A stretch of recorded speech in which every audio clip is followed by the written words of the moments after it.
Hey, Dr. Bingham, how's it going? So I'm just gonna walk you through my portfolio.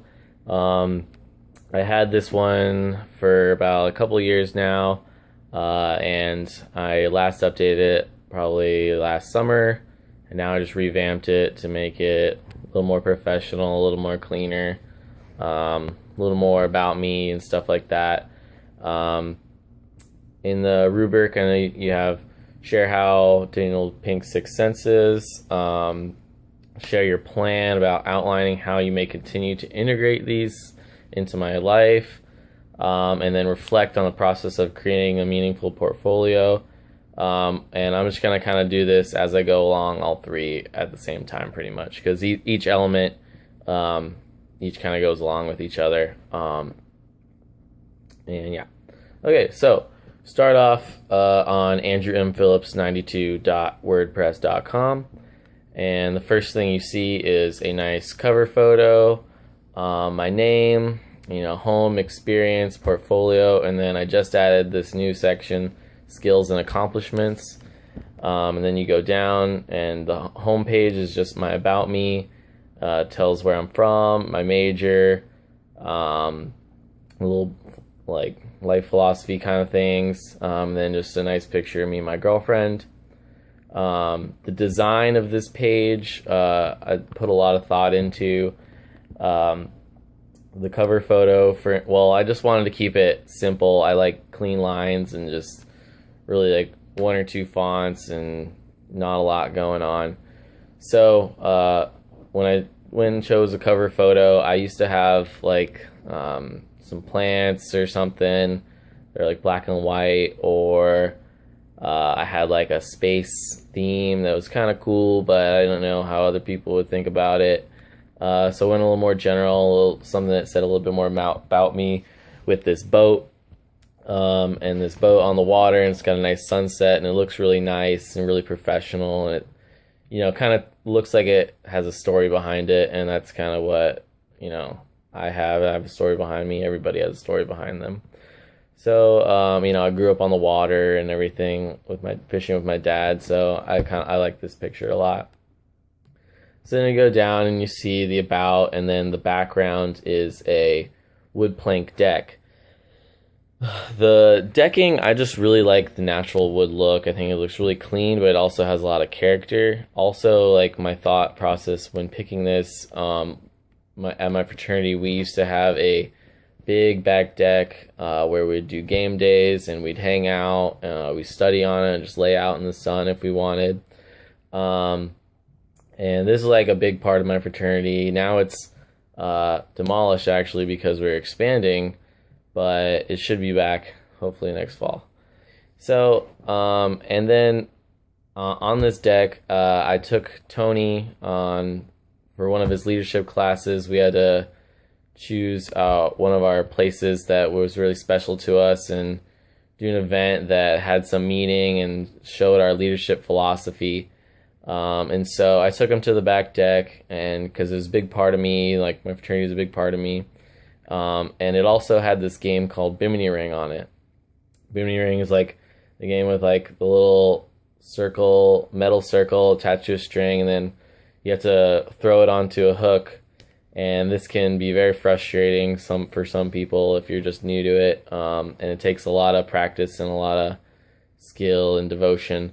So that was kind of my what I said to him. It was like, it takes a lot of hardiness. You have to keep at it. You have to realize that you may not make it today, but you'll get it tomorrow. You just got to keep practicing and keep on going.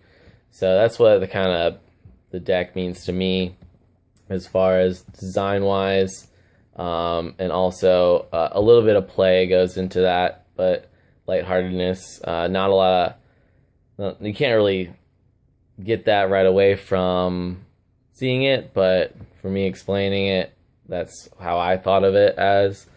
So then we go into my about me, talk about my major, and then just saying, what a little bit of my interests.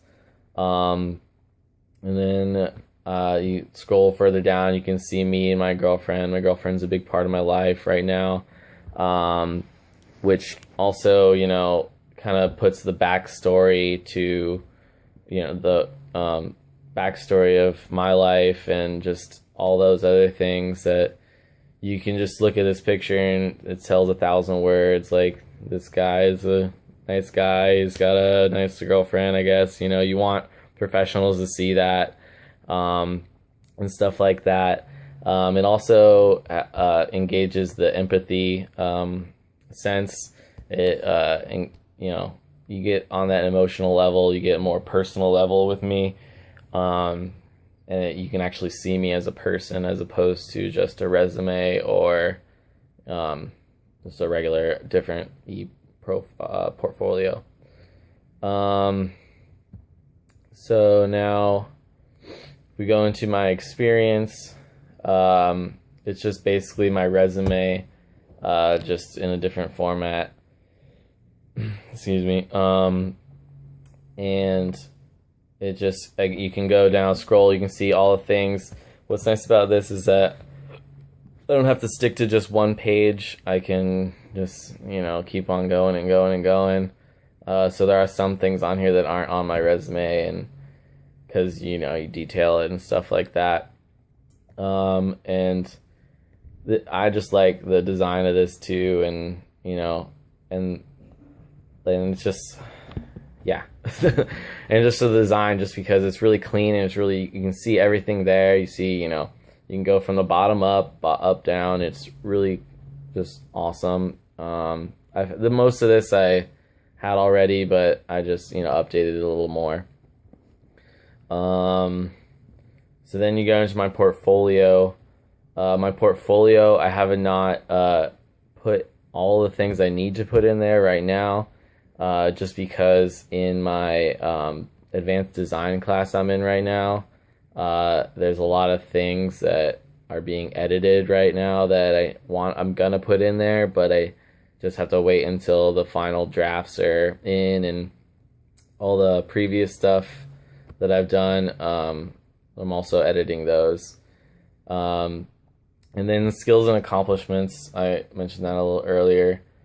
This is a new section that I added just because it added a little more. I wanted to do the more abstract kind of things other than just experience in my portfolio. This, I can talk about myself a little more. And the first thing I wanted to put on there was being a Challenge 2050 scholar. And this really, obviously relates to Challenge 2050 and explains to people who don't really know what Challenge 2050 is at first to what it actually is. And I tried to keep it brief. I didn't want to go too into depth with it. Just like explain my responsibilities of being a Challenge 2050 scholar, and how that benefits me and how it can benefit the world and all the people around me, and also all the opportunities that Challenge 2050 has presented. And then I go down into just your basic skills like Word, Excel, InDesign, Adobe, all those programs, and also just like personal skills such as like leadership and networking and creativity is very important to me. So that's also what I wanted to express through there, which is really nice compared to, different than what I had before. So now we're going into how I plan to continue to integrate all of these things. I mean, a lot of things was really kind of hard to add on an e-portfolio was Symphony, adding invention and big picture thinking. I think the whole thing is kind of a big picture. It's not just details, but you have to look at my whole e-portfolio as, oh, this is Andrew. You look at it right away from the home section and you think, okay, this guy seems like a pretty alright guy, and he can put together a website, and he can talk about himself in an effective way, and he doesn't You know, I don't know, he's a good guy. So then, future, the design part, I would love to have a more intricate design on instead of just a WordPress site. I heard Wix can is a lot more customizable with fonts and colors and layouts and stuff. I luckily just found this pretty simple one that I liked, and I've used for other things, like other websites that I've made for other classes, just because it's really nice and simple. Everything's right there and all that. So when you think about play, I wanted to maybe add a video of me, probably just like kind of an about me video, but also me doing some things that I like to do, either whether it just be like hanging with my friends, maybe some like friend testimonials or something would be pretty funny, I think. Also, I don't know, there's other things I like to do. I mean, watching TV and just watching, Netflix and stuff like that. Who doesn't love good movies? And then I will also continue. What else I continue? Well, the story all kind of, it goes along with the symphony. It all brings it all together, and everything just mushes all together, and I think it all becomes Andrew M. Phillips ePortfolio. And then in the future, I will hopefully get a better site where it's a little, I don't know, a little more dynamic, I guess, instead of just this kind of simple. But I like the simple, but there's a way you can be dynamic but simple at the same time, in a way. And then the meaning, which is, the purpose and the journey, and everything in this has a meaning to me, and hopefully that the reader also sees the meaning in all the things that I've done. I believe that, I just like what I think is one of the most powerful things is just my picture of me on there. That just, just gives a face to who I am, and then you just see the little about, and then you can just tell, this guy's South Florida guy.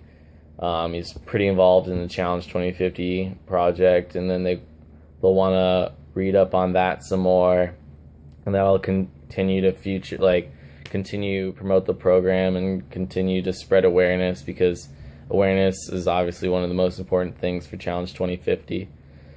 And then